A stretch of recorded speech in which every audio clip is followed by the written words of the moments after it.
Bismillahirrahmanirrahim. Assalamualaikum warahmatullahi wabarakatuh. Selamat pagi untuk anak-anak kelas 7. Materinya hari ini kita akan melanjutkan pelajaran minggu lalu, yaitu tentang norma dan keadilan. Minggu lalu sebelumnya kita udah bahas nih tentang apa sih sebenarnya fungsi norma. Nih kalian bisa lihat fungsi norma ada 4 hal. Kemudian kita juga udah bahas tentang ciri khas dari negara hukum. Negara hukum itu apa, kemudian ciri-cirinya apa, kita sudah bahas. Nah, sekarang kita lanjut lagi ke yang namanya keadilan. Jadi, kenapa sih dibuat norma, dibuat peraturan, kemudian dibuat juga hukum? Salah satunya adalah untuk menciptakan keadilan di suatu negara dan di dalam lingkungan masyarakat. Nah, keadilan sendiri itu apa sih, Bu? Kalian bisa lihat di buku paket kalian halaman 50. Yaitu definisi dari keadilan. Kalian bisa lihat di teks yang sudah Ibu garis bawahi. Keadilan sendiri itu asal katanya berasal dari kata adil. Nah, kalau dari Kamus Besar Bahasa Indonesia, kata adil itu kita bisa artikan sebagai tindakan yang tidak berat sebelah. Artinya dia memberikan hak dan kewajiban sesuai dengan porsinya masing-masing atau sesuai dengan apa yang harus mereka terima. Keadilan juga menegaskan bahwa setiap manusia tidak boleh diberlakukan sewenang-wenang, tetapi harus diberlakukan sesuai dengan haknya.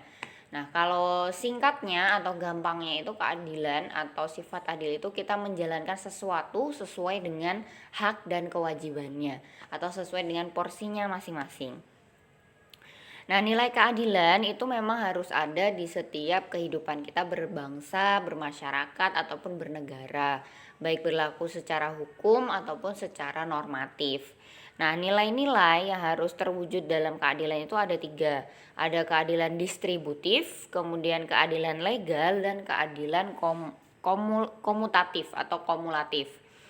Nah, keadilan yang sifatnya distributif itu adalah hubungan keadilan antara negara terhadap masyarakatnya. Jadi kalau distributif itu contohnya misalkan negara memberikan hak masyarakatnya untuk mendapatkan fasilitas kesehatan, untuk mendapatkan fasilitas pendidikan, jaminan sosial itu secara adil ataupun merata. Jadi tidak dilihat kelas sosialnya, nggak dilihat nih oh dia pendapatannya sekian juta, oh yang ini pendapatannya cuma segini, jadi dia dapatnya ini aja lah gitu. Enggak. Jadi kalau keadilan distributif itu pemerintah harus memberikan hak sesuai dengan apa yang harus masyarakat dapatkan. Jadi kalau distributif itu hubungan antara pemerintah dan masyarakat. Kalau legal ini adalah keadilan antara warga negara terhadap pihak negara. Nah, kalau tadi distributif itu adalah negara memberikan hak kepada masyarakat, kalau legal ini sebaliknya. Jadi kalau legal ini kitanya atau warga masyarakatnya ini memberikan hak atau melaksanakan kewajiban kita terhadap negara. Contoh kewajiban kita terhadap negara itu apa, Bu? Misalkan kita membayar pajak, kemudian mematuhi peraturan yang ada, tidak melanggar aturan yang sudah dibuat pemerintah. Contohnya sekarang dibuat aturan protokol kesehatan. Kita harus pakai masker, kemudian harus sering cuci tangan, menjaga jarak. Nah, itu kan peraturan yang dibuat pemerintah.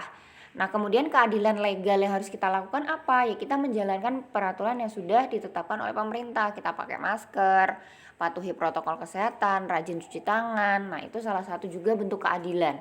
Jadi kalau kita melanggar peraturan yang ada, berarti kita berlaku tidak adil nih terhadap pemerintah karena kita tadi melanggar nilai keadilan legal kayak gitu. Kemudian keadilan komutatif. Kalau ini keadilan yang sifatnya antar warga negara satu dengan yang lainnya. Jadi antar masyarakat kalau komutatif ini. Contohnya apa, Bu? Misalkan kita di satu lingkungan rumah atau di satu lingkungan masyarakat. Kita misalkan nggak punya lahan parkir nih di rumah, ya kita nggak boleh parkir di depan rumah tetangga kita tanpa izin. Kemudian kita misalkan berbeda keyakinan atau berbeda agama, kita memberikan diskriminasi terhadap mereka. Misalkan dihalang-halangi saat mau beribadah, kemudian dilakukan tindakan kekerasan secara verbal ataupun fisik, merusak tempat ibadah. Nah, itu nggak boleh. Jadi tidak boleh ada sifat atau sikap kita diskriminatif terhadap orang yang tidak sama dengan kita. Nah, itu keadilan yang sifatnya komutatif. Jadi antara warga masyarakat dengan masyarakat lainnya. Nah, itu adalah nilai keadilan yang harus terwujud dalam masyarakat. Ada 3, diingat-ingat, ada distributif, legal, dan komutatif. Contohnya tadi udah Ibu sebutkan, atau kalian bisa cari contoh-contoh lainnya.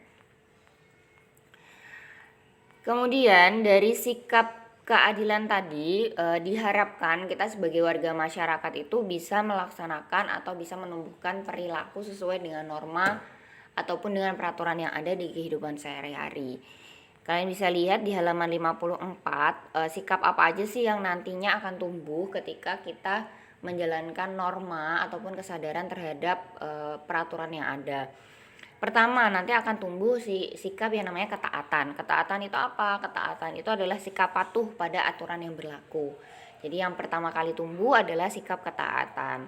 Nah, sikap patuh terhadap norma sendiri itu akan lahir karena adanya sifat atau karakter kita yang memahami atau kita tahu nih, oh ini harus dilakukan, atau adanya kesadaran dari diri kita masing-masing. Kalau dari diri kita sendiri tidak menumbuhkan sikap kesadaran terhadap kepatuhan terhadap hukum, ya tidak akan tercipta yang namanya ketertiban di dalam masyarakat, atau tidak akan tumbuh yang namanya ketaatan. Kayak gitu. Contohnya balik lagi tadi, pakai masker, protokol kesehatan dan sebagainya. Kalau dari diri kita sendiri tidak menumbuhkan sikap atau sifat patuh terhadap peraturan protokol kesehatan, ya nanti tidak akan tumbuh juga yang namanya ketaatan. Dan nanti kalau taatnya nggak ada gimana Bu? Nanti akan tumbuh yang namanya kekacauan di dalam masyarakat. Nanti akan banyak pelanggaran terhadap hukum kayak gitu. Nah, adapun budaya atau sikap yang harus kita tumbuhkan di dalam masyarakat atau di dalam diri kita sendiri itu ada 3. Ada budaya malu, tertib, dan budaya bersih. Kalau budaya malu itu kita menumbuhkan sikap bahwa kita malu nih kalau kita melanggar peraturan, malu nih kalau kita melakukan sesuatu yang tidak sesuai dengan norma. Itu budaya malu. Kalau kalian ngerasa baik-baik aja atau kalian nggak ngerasa malu ketika melanggar peraturan, ketika kalian membuat kesalahan tetapi tidak memperbaiki dan tidak meminta maaf, nah berarti kalian tidak ada rasa malu atau budaya malu kalian masih belum ditumbuhkan. Kemudian budaya tertib. Nah, tadi kan udah dibahas ya, tertib itu kita melakukan sesuai dengan peraturan yang ada. Misalkan kalau di sini mengikuti antrian, kemudian mengikuti peraturan atau hukum-hukum yang sudah ditetapkan. Budaya bersih misalkan buang sampah di tempatnya, kemudian tidak mengotori lingkungan yang ada, tidak melakukan sikap vandalisme atau merusak fasilitas umum atau fasilitas milik orang lain, contohnya kayak gitu. Itu adalah sikap atau budaya yang harus kita miliki sebagai warga negara Indonesia. Nah, ada 2 faktor yang mempengaruhi tumbuhnya kesadaran dan 3 sikap tadi. Ada faktor yang sifatnya pribadi dan yang sifatnya lingkungan atau faktor lingkungan. Kalau faktor pribadi nih balik lagi ke karakter atau sifat kita sebagai individu atau manusia itu seperti apa. Kita mau terbuka atau kita mau terbuka terhadap perubahan, atau kita mau menyadari atau tidak dengan peraturan yang ada. Kalau faktor lingkungan ini dipengaruhi oleh lingkungan sekitar kita, misalkan keluarga, teman, sekolah ataupun teman bermain kita. Makanya kan kita dianjurkan untuk memilih lingkungan yang baik. Supaya apa? Supaya kita juga ikutan baik, supaya kita juga ikutan terbawa ke dalam hal-hal yang lebih positif. Nah, itu untuk bab 2 kita sudah selesai tentang norma dan keadilan. Semoga bisa dipahami.